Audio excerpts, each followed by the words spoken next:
Once, several years ago, when I was just starting out my writing career, I was asked to write my own contributor's note for an anthology I was part of. I wrote, "I am the only daughter in a family of 6 sons. That explains everything." Well, I thought about that ever since, and yes, it explains a lot to me. But for the reader's sake, I should have written, "I am the only daughter in a Mexican family of 6 sons." Or, "I am the only daughter of a working class family of 9. All of these had everything to do with who I am today.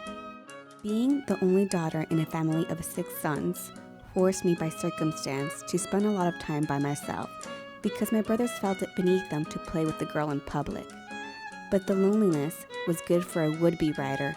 It allowed me time to think, to imagine, to read, and prepare myself. Being only a daughter from my father meant my destiny would lead me to become someone's wife. That's what he hoped for. That's what he believed. But when I was in 5th grade and shared my plans for college with him, I was sure he understood. I remember my father saying, "Qué bueno, mija, that's good." That meant a lot for me, especially since my brothers thought the idea was hilarious. What I didn't realize was that my father thought college was good for girls. Good for finding a husband.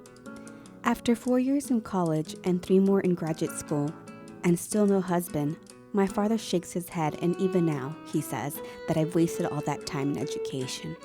In retrospect, I'm lucky my father believed daughters were meant for husbands.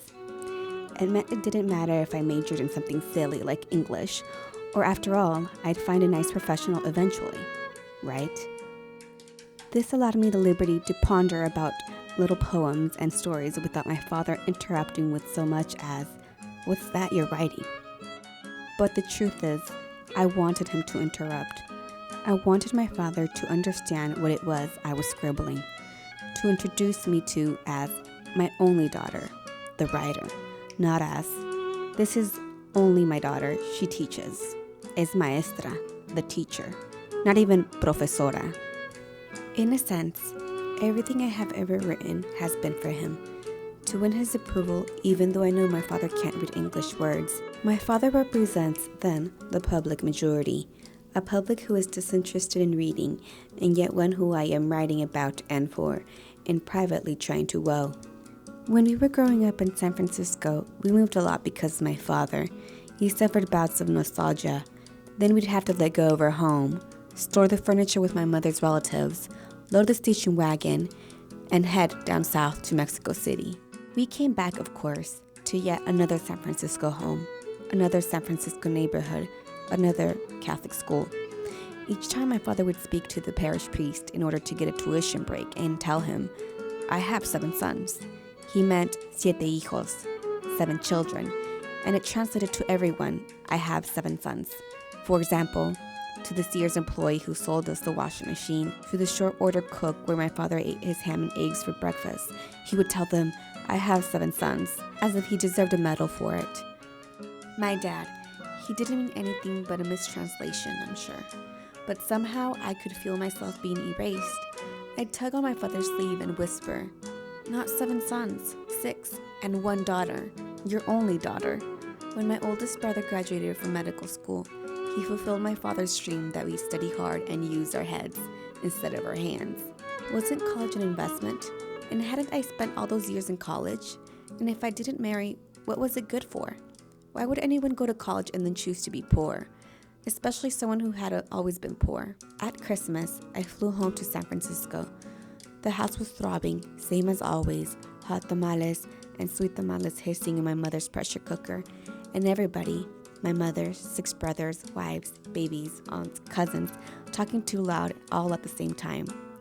But that's how we are. I went upstairs to my father's room. One of my stories had just been translated into Spanish and published in an anthology of Chicano writing, and I wanted to show it to him. There was a glass filled with milk on the bedside table. There were several vials of pills and a box of Kleenex. And on the floor, one black sock in a plastic urinal that I didn't want to look at, but I looked at anyway. Pedro Infante was about to burst into a song, and my father was laughing. I'm not sure if it was because my story was translated into Spanish or because it was published in Mexico. or because the story dealt with the Tepeyac, the colonia my father grew up in. At any rate, my father punched the mute button on his remote control and read my story. I sat on the bed next to my father and waited.